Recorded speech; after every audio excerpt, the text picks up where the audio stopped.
Ela é uma das mais queridas apresentadoras do Brasil. Uma mulher linda, bem-sucedida, mãe amorosa e vítima de violência doméstica. O meu cachorro voou pra cima dele e eu consegui fechar a porta e travar as janelas também.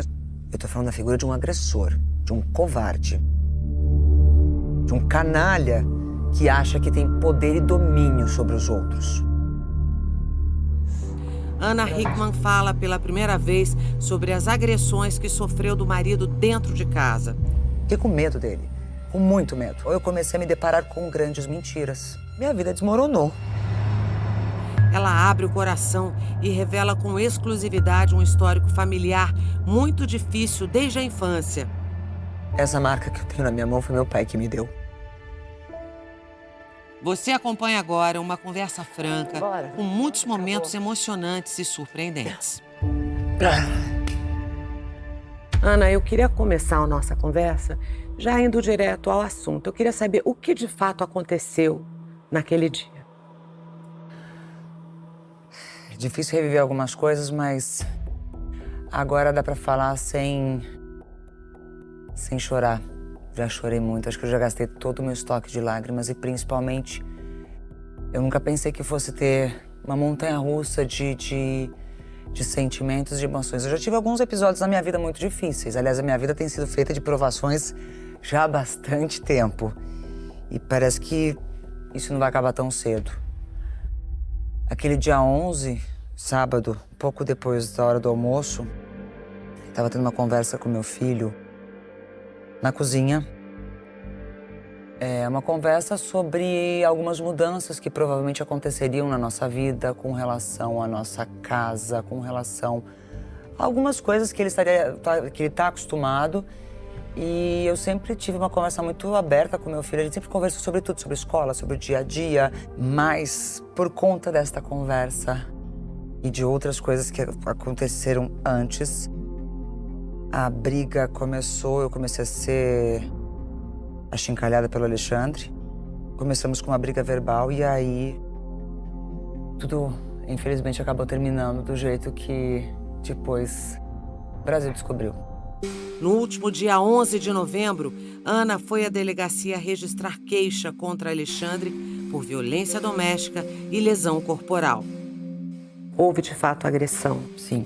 Seu filho presenciou a agressão? A hora que ele fechou a porta no meu braço, não. Mas antes disso, sim. Qual foi o nível da agressão que você sofreu, Ana? Se é possível descrever isso? Lógico que sim. Nós começamos a discutir, ele começou primeiro a reclamar de novo, como eu já tinha feito diversas outras vezes, de que eu não tinha o direito de falar assim com o nosso filho, que a gente não ia perder nada, que a gente não ia mudar de casa, que era tudo uma grande mentira. E que eu era uma louca e que eu tinha que parar com isso, que eu estava traumatizando o nosso menino. E na hora eu olhei e falei assim, para de mentir. A gente precisa preparar o Alezinho, porque muita coisa vai mudar. E eu não posso ser responsável ou me continuar mentindo para ele como você está fazendo, que fez tanto tempo para mim. A gente precisa conversar e prepará-lo, porque mais cedo ou mais tarde mudanças acontecerão. E ele é muito apegado a algumas coisas, eu não quero que ele sofra. E exatamente esse motivo de admitir os problemas que ele não gostou. E isso, a briga começou a ficar mais acalorada, as coisas que ele começou a falar comigo e nessa o Alezinho, meu filho, começou a gritar também, pedindo parem de brigar, porque essas brigas eram constantes dentro de casa. Não foi a primeira briga verbal que nós tivemos.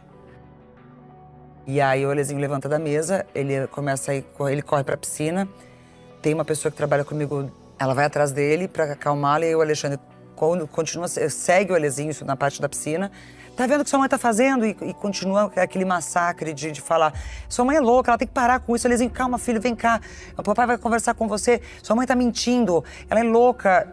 E aquilo, eu falei assim, para com isso, você tá criando mais uma vez uma mentira. Para de mentir pro nosso filho, para de mentir pra mim. E aí sim o negócio começou a esquentar com relação às palavras e tudo mais. Foi aonde eu pedi pra para essa pessoa levá-lo para a parte de trás da casa, porque nós temos a casa, que todo mundo conhece, uma casa que eu já mostrei muito em rede social, enfim. Família toda reunida aqui embaixo. A casa onde Ana E a vive foto foi fica em Itu, diferente interior de São Paulo. hoje da Foi onde configuração tudo aconteceu. Tem um anexo, que é como se fosse uma segunda casa para toda a nossa equipe. O Alezinho foi levado para lá. O Alexandre voltou para mim, começou a gritar, continuou, os gritos começaram, a briga continuou, me chamando de louca, que eu estava descompensada, que eu estava inventando coisas. E aí eu olhei para ele e falei assim, do jeito que ele veio para cima com o corpo, eu falei assim, você vai me bater? Você não vai ter coragem de me bater depois de tudo. Se você não admitir as mentiras, eu entendo. Agora, você vai me bater? E nessa, quando eu falei isso, aí a feição dele mudou totalmente. E ele veio, sim, pra me dar uma cabeçada. Ele jogou o corpo e veio pra cima. Ele não me acertou porque eu me esquivei. E no que eu me esquivei, eu fui buscar o meu celular, que tava no balcão da churrasqueira logo atrás. Eu me virei, peguei esse celular e falei pra ele, se você vier pra cima de mim, eu vou chamar a polícia. Falei isso uma, falei isso duas, falei isso três. E aí ele veio pra cima de mim, tentou me agarrar, me abraçar, pra que eu não deixar. Não sei se ele não tava acreditando que eu fosse fazer isso.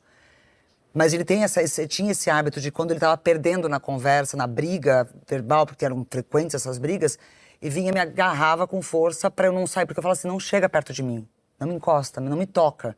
Aí ele começou a perder o controle mais ainda, eu corri, eu comecei a gritar, pedindo socorro, sim, pra quem... A força que eu tinha, eu gritei muito. Eu gritava, socorro! Chama a polícia, 190. Eu comecei a gritar mesmo, porque ele não me soltava. E nessa, eu consegui me desvencilhar dele e eu fui pra cozinha, porque eu queria me trancar na cozinha. Eu fiquei com medo dele, com muito medo. E a minha cozinha tem uma porta de correr. E quando eu fui tentar fechar a porta, ele começou a segurar e a gente começou a brigar e lutar pra poder tentar... Ele tentando segurar a porta aberta e eu tentando fechar. Quando ele viu que ele não ia conseguir, eu não ia ter me largar a porta, ele pega essa porta e bate com toda a força. É a mão que eu tava segurando o celular. Ele fecha a porta exatamente na parte aqui do meu cotovelo. Eu acho que eu tava com a adrenalina e o sangue quente tão forte que na hora eu não senti dor. Mas os meus cachorros estavam atrás de mim, a Fanny e o Joaquim, latindo muito por conta da briga. Eles não... Como eu já tinham visto o Alexandre gritar muitas vezes, toda vez que ele gritava, os cachorros ficavam muito alterados em casa. E eu gritei, pega. E o Joaquim pegou. O meu cachorro voou pra cima dele e eu consegui fechar a porta e travar as janelas também. Eu só não consegui fechar a janela que ficava em cima da pia. Exatamente nessa fração de segundos eu me sentei na mesa, eu já não mexia mais meu braço. Ficou bem inchado. Já não conseguia mais ter movimento. Eu botei o telefone em cima da mesa e ele tentando. Eu vi que ele foi em direção à cozinha e ele gritava assim: larga esse telefone. Eu falei assim: não entra. Ele abriu, ele ia pular a janela. Ele só parou quando eu liguei 190. Foram 3 toques. A policial atendeu do outro lado. Ainda bem que existe 190, porque se eu não tivesse ligado, ele teria passado aquela janela e eu não sei o que teria acontecido. O Alexandre ficou muito alterado. Você acha que a sua relação já era tóxica? Sim. Há muito tempo? Sim. Há bastante tempo. E eu tentei me desvencilhar dessa relação por algumas vezes, mas... As pessoas que estão ao teu redor, elas são convencidas a dizer que você está errada. Que você que está desequilibrada, está trabalhando demais, está cansada. Não, ele tá só te protegendo. Nossa, eu via muito isso. O Alexandre sempre teve um temperamento muito difícil. Explosivo, agressivo. Nunca tinha sido físico comigo, mas agressividade antes de falar comigo, nossa. Com quem tava ao redor, muito. Preconceituoso pra caramba. E todas as coisas que...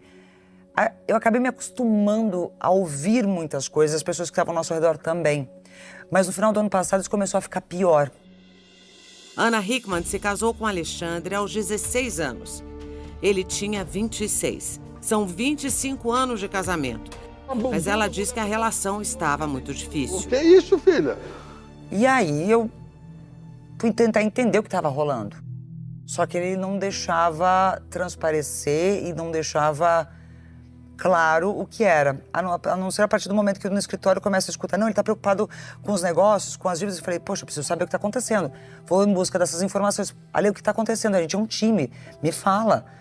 E aí foi onde eu comecei a me deparar com grandes mentiras. Mas ele dizia que estava tudo bem. Então a história das dívidas é de fato verdadeira? Existe, sim. Você sabe qual é o valor dessa dívida? Não faço a menor ideia porque eu ainda não cheguei no fundo. Ainda há coisas a serem descobertas. E o motivo de eu não saber é porque a gente sempre dividiu isso muito bem e não é novidade para ninguém, que eu sempre deixei claro. Dentro da nossa empresa, ele era a parte de administrativo e financeiro. Eu, imagem, celebridade, criação de produtos, design, marketing. E nunca foi novidade, e nós nunca... nunca tive problema com isso, porque a gente saiu do zero. Nós éramos um casal lá no começo que nós construímos do zero isso. Eu morria de orgulho de falar isso. Morria de orgulho. Mesmo quando alguém um dia contestasse e falasse, mas por que ele é assim? Por que você atura tanta truculência? Eu me acostumei a dizer, é o jeito dele. Num determinado momento da nossa vida, eu comecei a perceber que não tinha mais amor ali. E era, sim, um grande negócio. Mas quem estava ao nosso redor me fazia acreditar que eu estava louca, que eu não podia fazer isso. Imagina, você tá louca, ele te ama. Ele tá fazendo isso tudo para proteger vocês. Não, ele é o cara. Era isso que o tempo todo eu tinha ao meu redor.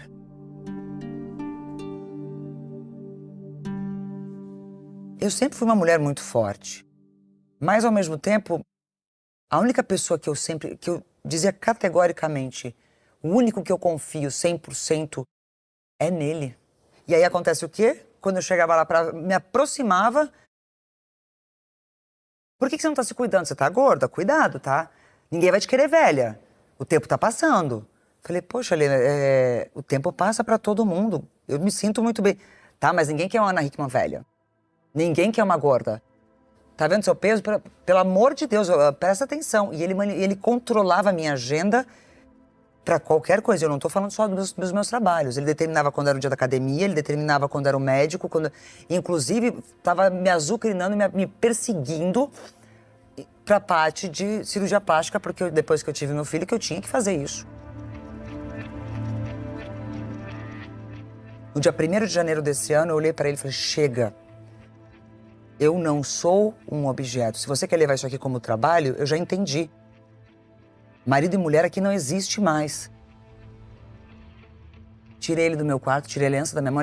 Eu achei que as pessoas fossem perceber isso, mas acho que as pessoas estavam tão acostumadas com aquela situação toda que ninguém percebeu. E aí foi quando meu filho começou a presenciar brigas nossas com mais frequência. Porque ele tinha o dom muito grande de me fazer me sentir uma merda. Desculpa o palavrão, mas era isso. Só que eu só tive a certeza que ele estava mentindo pra mim por conta da imprensa. Foi assim que eu tive a certeza que tinha muita mentira. No dia da agressão, isso veio à tona. Naquele sábado eu olhei pra ele e falei assim, para de mentir pro nosso filho. Para de mentir pra mim. Eu não aguento mais isso. Pelo amor de Deus, fala a verdade, o que está acontecendo. E aí foi assim que tudo isso aconteceu. Dias antes, eu achei coisas no escritório que ele não esperava que eu fosse chegar mais cedo. Eu tomei atitudes ali dentro, depois das coisas que começaram a sair dos escritórios de advocacia dos bancos. Quando aquilo saiu, primeiro me machucou muito, eu me senti muito envergonhada. Falei, gente, eu trabalhei a minha vida toda, eu vim do nada, vim da roça, eu construí isso tudo, eu nunca devi nada pra ninguém. E agora eu tô devendo pra banco. Poxa vida, isso tá fácil de resolver, por que tá chegando até aqui? Qual é? Não é vergonha alguma vender uma casa, um apartamento, resolve. Agora, não fica nisso. Só que eu comecei a achar mais coisas. E foi aí que ele não gostou. E foi aí que eu mexi onde eu não devia. Você pode revelar que coisas são essas, Ana? Eu ainda não posso entrar em detalhes, porque a investigação toda está correndo sob sigilo. O que eu posso dizer é que sim, teve uma quinta-feira, a quinta-feira que antecedeu essa situação toda, essa agressão dentro da minha casa, eu encontrei documentos, eu encontrei cheques, eu encontrei muita coisa que... Algumas, quando eu olhei, eu não consegui identificar para que serviam, se eram lícitas ou ilícitas. Assinaturas que eu tenho certeza que não são minhas. Valores que eu me deparei, eu falei, não é possível. Se isso aqui passou por aqui, por que tudo isso está acontecendo? E aonde está isso? Onde foi parar esse dinheiro? E isso foi só o começo. E quando eu o questionei, o que é isso? Você não vai me explicar? Foi a primeira vez que ele começou a ficar bem agressivo comigo. Isso é ser normal. É, isso. Na sexta-feira seguinte, eu passei meu dia trabalhando, do jeito que eu sempre fiz. Comecei às 6 horas da manhã. Quem me acompanha sabe que eu sempre fui uma apaixonada pelo meu trabalho. E lá, no começo do ano, eu percebi que as coisas estavam mais apertadas. Falei, bora, o meu papel é ajudar, o meu papel é trabalhar. E o faturamento realmente começou a cada vez mais forte. Eu falei, poxa vida, como pode? A empresa que é o pilar central, que está na mão dele, é a única que não tem custo, porque não tem nada, só entra, mas não é nada suficiente. Eu não sei se eu desmaiei. Ana tem uma vida inteira de trabalho. Está à frente do programa Hoje em Dia desde 2005. É empresária de sucesso, foi modelo internacional e eleita também uma das mulheres mais lindas do mundo. Naquele sábado, eu acho que foi aquela ligação. Foi algo que eu já tinha prometido para mim mesma, que se um dia acontecesse comigo, assim como aconteceu com a minha mãe, eu não deixaria levar adiante. Mas eu também eu não fazia noção que aquilo seria o pontapé inicial para muita coisa ruim aparecer. Eu ainda não posso entrar em detalhes porque a justiça está investigando. Existe uma grande investigação de fraude, desvio, falsidade ideológica. É a única coisa que eu posso falar por enquanto. E eu tenho que esperar para saber qual é o tamanho disso tudo. Eu sempre achei muita coisa. Mas quando eu comecei a perceber que não era o certo, e quando eu trazia isso para as pessoas que eu achava que eu podia confiar, pelo amor de Deus, olha o seu filho, olha a sua carreira. E me desestimulava o tempo todo. O Alexandre é assim, é o jeito dele. Calma, não briga com ele. Ele tá muito estressado. Eu também tô cansada. Eu também tô estressada. Mas não significa que eu posso chegar na minha casa e esbravejar, maltratar as pessoas ao meu redor. Eu não sou assim. E aí, quando a primeira nota, aquela vez quando saiu, isso tem mais ou menos, não tem 4 meses isso ainda não. Nossa, ele tentou esconder de tudo quanto é jeito. E fez com que todo mundo escondesse aquilo que a imprensa estava falando. E Qual foi essa primeira nota? Foi de um banco. Na sequência vieram outros. Não informação do banco, porque o banco não pode fazer isso, mas dos escritórios que estavam cuidando daquele endividamento que já estava rolando há muito tempo. E naquela semana que eu fui buscar mais informação dentro do escritório, eu queria que ele me contasse, ele não estava fazendo isso, ele começou a omitir cada vez mais e tentar fugir de mim. E eu resolvi abrir as gavetas. Aí eu tive a nítida certeza que meu problema não era apenas dívida de banco, porque aquilo ali estava fácil de administrar, até onde eu achava. Mas tinha muito mais. Muitos outros problemas de outra natureza, que isso sim me faz ter bastante medo. Naquele sábado, acho que umas 2 horas antes, naquele dia eu acordei muito mal, muito triste com tudo que estava acontecendo. Eu sabia que eu tinha que conversar com o Alezinho. E com as coisas que eu encontrei, com os documentos que eu encontrei e com as assinaturas que eu afirmo categoricamente que não foram feitas por mim, eu liguei para uma amiga minha, que é dessa área administrativa, financeira. Falei, amiga, eu tenho umas coisas aqui, eu queria muito que você batesse um olho para me dar um suporte. Você falou que quando eu precisasse de alguma ajuda, eu podia te acionar. Então, eu só quero que você me ajude a interpretar algumas coisas aqui, porque eu, particularmente, eu não consegui entender. E eu não sei se isso aqui é verdadeiro, falso, lícito ou ilícito. Ele não sabia dessa ligação. Ainda bem. Porque eu acho que se ele tivesse noção, teria sido pior. Eu achei que eu tinha chegado num momento da minha história que estava bem financeiramente, patrimônio, as empresas indo super bem, meu filho maravilhoso, exemplo na escola, a gente podendo curtir algumas situações. Eu falei, poxa, eu vou chegar num momento agora que eu não vou precisar fazer todos os dias aquilo que eu fiz há tempos atrás. E tive uma fase da minha vida que eu não tinha férias. Eu trabalhava de dezembro a dezembro, virava Natal, Ano Novo. E aí aquilo foi... A vida foi melhorando, graças a Deus, e construí isso tudo. Eu falei, caramba, agora eu vou poder viver aquilo que eu sempre sonhei. Eu vou poder trazer cada vez mais a minha família para perto, por mais que ele tentasse tirar todo mundo de perto de mim. Eu sempre dava um jeito de ter todo mundo perto. Por isso que minha casa é grande, por isso que eu tenho tantos quartos. É uma das coisas mais importantes e especiais para mim. Isso eu não vou perder nunca. A emoção é grande quando ela relembra da própria história de vida. Ana faz revelações surpreendentes. O meu pai, todo mundo sempre me questionou porque meu pai nunca apareceu do meu lado. Porque meu pai era um agressor. Meu pai bateu muito na minha mãe. Eu carreguei minha mãe algumas vezes para o hospital. Essa marca que eu tenho na minha mão foi meu pai que me deu. Por isso que eu jurei que nenhum homem me tocaria para fazer isso. Só que eu permiti ser ferida e abusada de outra forma. A família dela enfrentava a violência doméstica na figura do pai. Eu sou menina de interior, nasci na cidade de Santa Cruz do Sul, que aliás tem muito orgulho, Rio Grande do Sul. Eu sou a mais velha de casa, mais velha de 4 irmãos.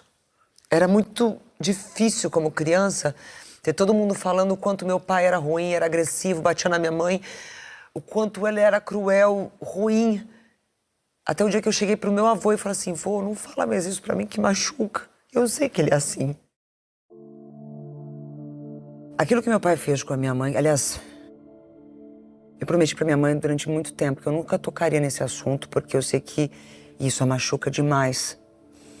E eu fui questionada por diversas vezes por que meu pai não apareceu na minha vida, o que eu tinha pra esconder. Mas era respeito por ela.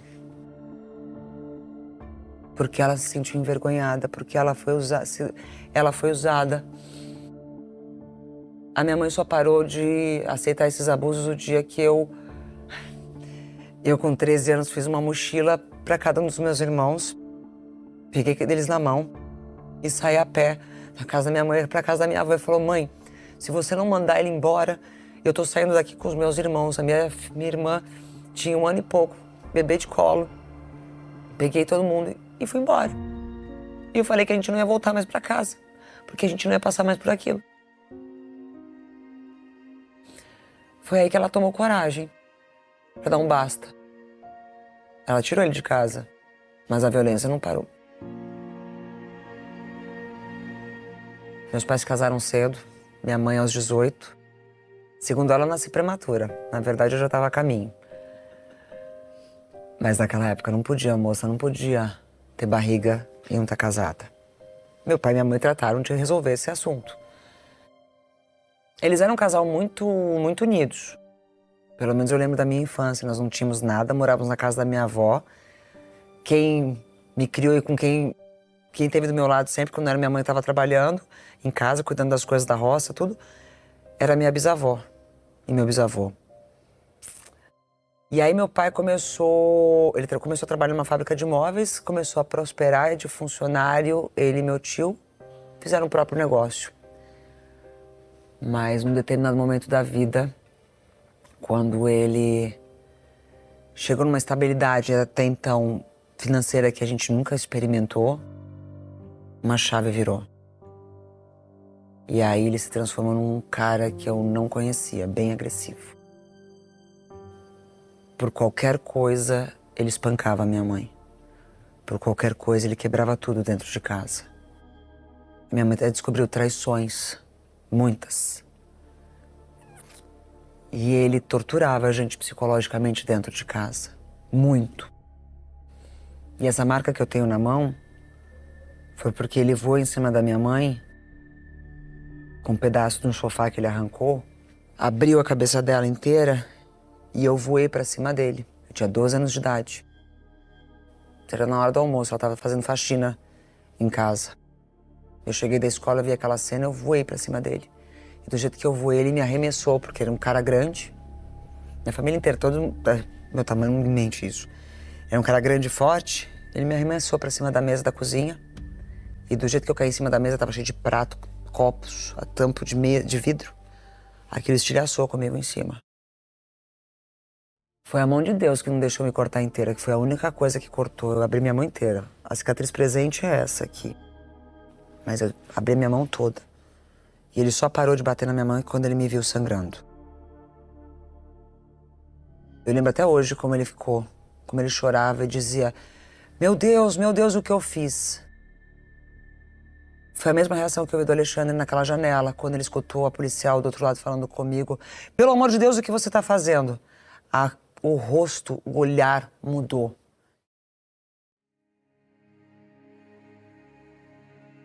E esse foi o motivo porque eu saí tão cedo de casa. Porque eu precisava ajudá-la a criar os meus irmãos. Eu precisava ajudá-la a trazer dinheiro para a mesa, para comprar comida, para fazer as coisas todas. E minha mãe sempre me apoiou muito. E eu sempre disse que minha mãe é um grande exemplo para mim de coragem.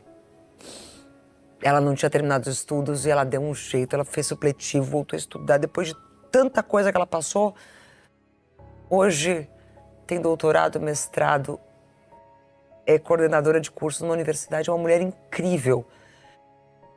Naquele sábado ela esteve comigo em casa e ela olhou para mim e falou assim, porque até então para ela o Alexandre é o genro perfeito, que protegia todo mundo, ajudava todo mundo. Mas você protegia a imagem dele para sua mãe também? Sim, sim.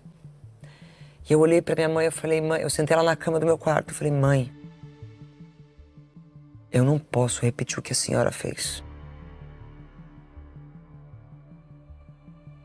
Ela comenta que hoje entende que vídeos dos dois que ela mesma publicava no canal dela na internet já mostravam que havia ali uma relação abusiva, só pelo tom das falas dele.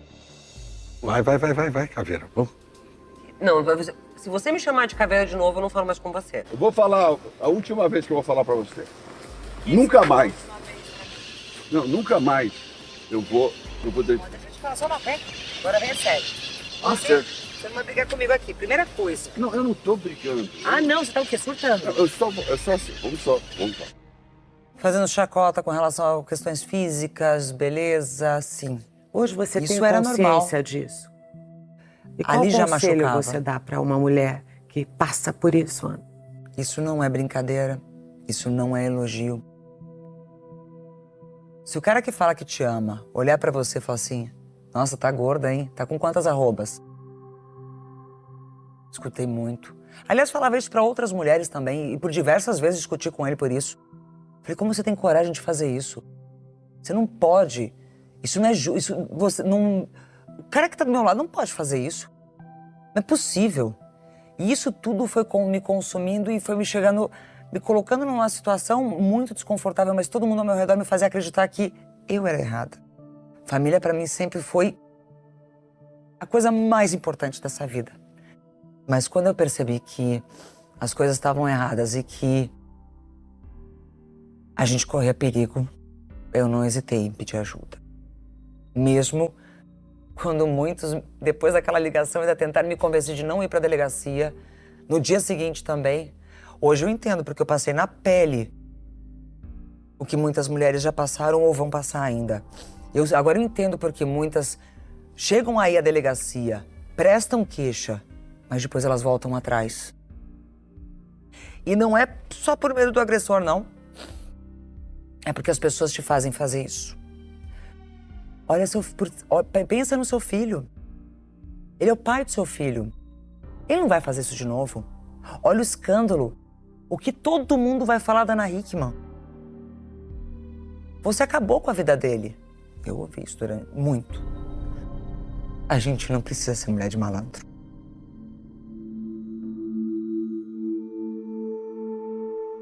O Alexandre, ele me afastou de tudo e de todos. ele colocava medo nas pessoas. Ele realmente, ele me colocou dentro de uma redoma. De tal forma que ele podia, assim, fazer o que ele queria. Eu não tinha sábado e domingo. Eu não via ele se compadecer quando eu estava doente. Eu trabalhei muitas vezes, horas, 12 horas no dia com 40 graus de febre. Eu nunca reclamei disso porque eu sabia que eu estava fazendo a minha parte. Mas graças a Deus teve uma coisa que na minha vida foi muito forte e que eu, durante esses últimos meses eu falava muito pra ele, falava assim, graças a Deus eu tenho a parte emocional muito forte e eu quando me olho no espelho eu gosto do que eu vejo, porque se fosse por você, anorexia, bulimia e depressão, fichinha. Não ia ter psicólogo ou psiquiatra pra curar. Porque ele fazia isso. Ele achava engraçado. Ainda bem que Deus me deu coragem de eu pedir ajuda aquele dia. Não foi só ajuda para não apanhar mais, para não ser mais agredida, mas para cortar esse ciclo vicioso de uma vez por todas. Dá vergonha, muita, de você ser escoltada por policiais até um hospital e você, quando entra no PS, mesmo com uma policial feminina do seu lado, com outras pessoas, o médico olhar para você, o que aconteceu? Eu não falei que eu caí da escada, eu não menti em momento algum.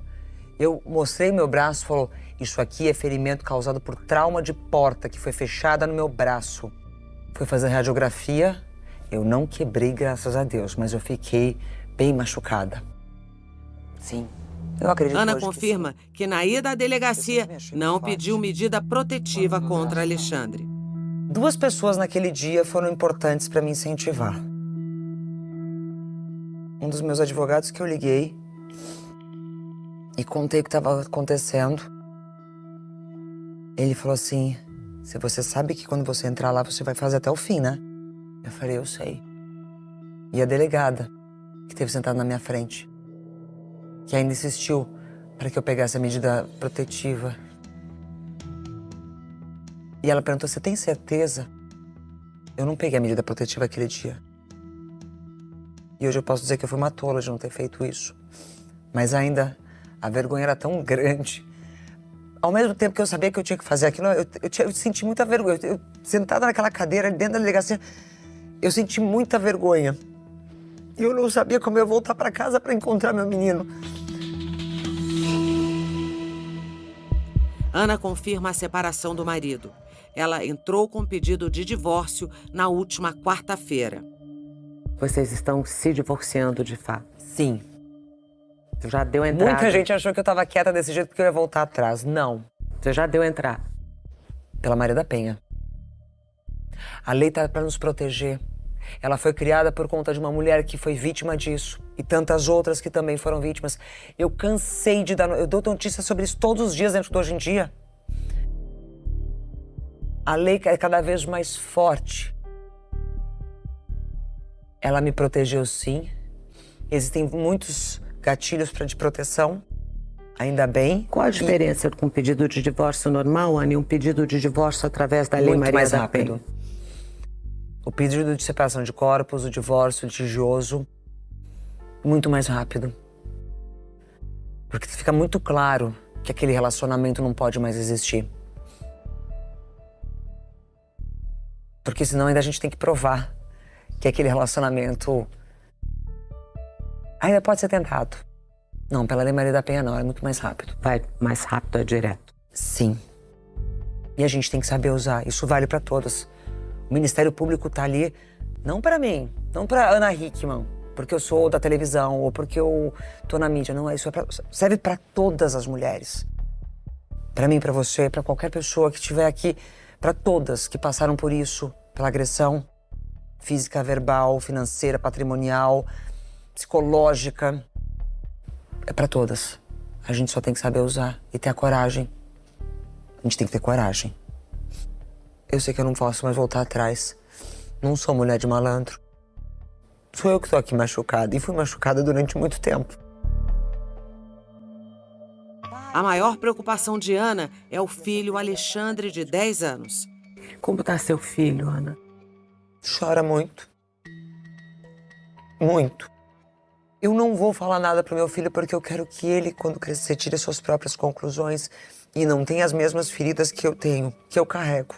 Ele não sabe que eu tô aqui gravando essa entrevista com você, mas é engraçado que ele chegou e ele veio do quarto dele, ele trouxe 2 carrinhos pra minha mão, os favoritos dele, falou assim, ó, toma, mamãe, é pra te dar sorte hoje.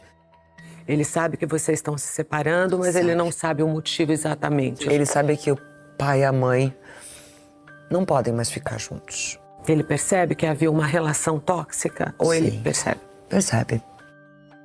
Não era assim que eu tinha imaginado a minha família. Forte e serena, Ana Hickman agora quer seguir e olhar pra frente. Ai, tô feliz que agora eu consegui falar. É que eu precisava me cercar de segurança primeiro para poder falar. Emocional, jurídica também e física. Agora eu consigo falar. Por isso que na segunda-feira, quando eu voltei, e aliás, o pessoal aqui foi muito carinhoso comigo, do mesmo momento, quando eu entrei na emissora, todo mundo falou assim, você tem certeza? Eu falei, me deixa voltar. Eu preciso me sentir forte e acolhida.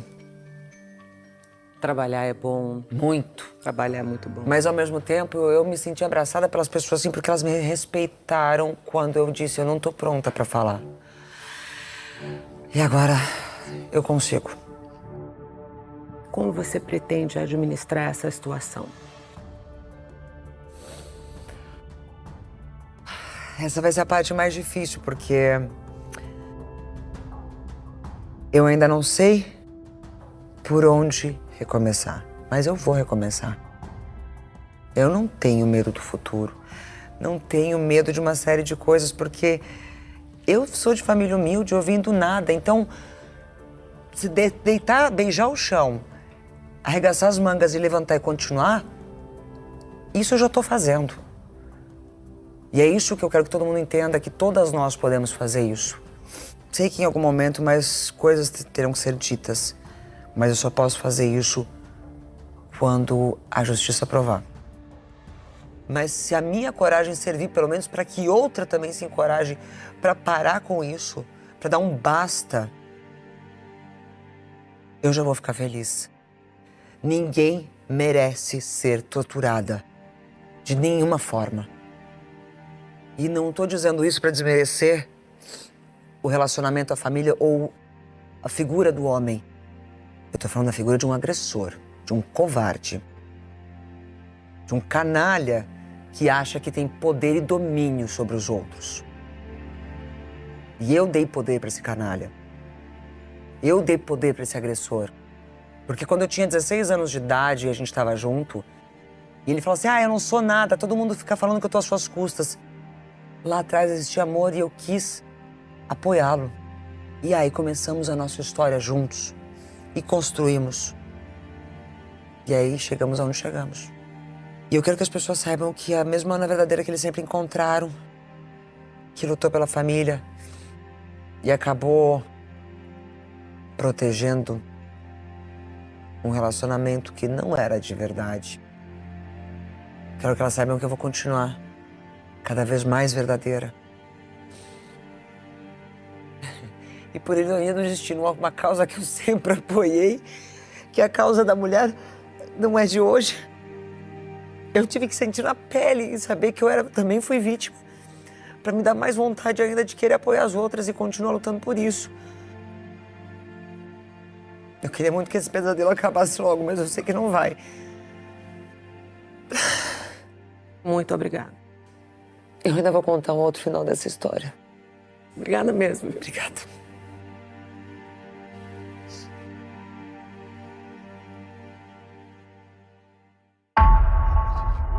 Na tarde de hoje, o advogado de Alexandre Corrêa enviou à produção do Domingo Espetacular uma nota de defesa. Declarou que o empresário não possui arma de fogo e que nunca agrediu ou ameaçou Ana Hickman em 25 anos de casamento. Disse ainda que a inocência de Alexandre será comprovada ao final do processo e que o filho deles é a única vítima deste episódio conjugal. A defesa também nos enviou uma certidão de antecedentes criminais de Alexandre, mostrando que não existe nenhum registro contra ele. Essas são as imagens do raio-x do cotovelo esquerdo de Ana Hickman. O laudo confirmou que a apresentadora sofreu lesões corporais leves. O Domingo Espetacular teve acesso com exclusividade ao depoimento de uma cozinheira que atende a família da vítima há 3 anos. À polícia, a mulher disse que permaneceu no quarto com o filho do casal durante a discussão. Alguns minutos depois, Ana surgiu na porta do cômodo aos prantos. Disse que o marido havia lhe ferido no braço e que havia acionado a polícia militar. De pronto, socorreu a patroa e lhe acomodou no quarto. Em seguida, trancou a porta do cômodo e o autor começou a bater na porta e pedir para Ana abrir para conversarem. Minutos depois, Alexandre foi embora e a polícia militar chegou.